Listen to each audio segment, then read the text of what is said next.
পয়লা বৈশাখ আর এখন পুজো করিয়ে এলাম, আর এখন বাজছে দুপুর 12টা, আর আমি এখন I am very hungry.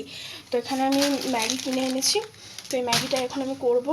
Just আমি জল বসিয়ে দিয়েছি, তো ম্যাগিটাকে দিয়ে দেবো।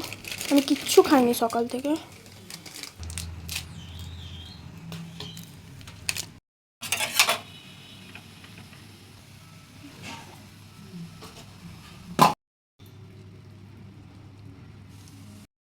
এখানে মশলাটা রাখা আছে, এটা দিয়ে দিচ্ছি।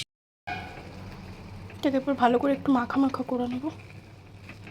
স্যুট ছিল, কিন্তু আমার এত খিদে পেয়েছে যে আমি করতে পারছি না।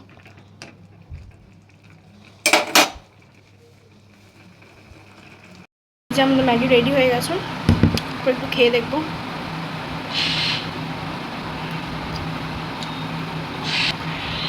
খেতে তো অমৃত।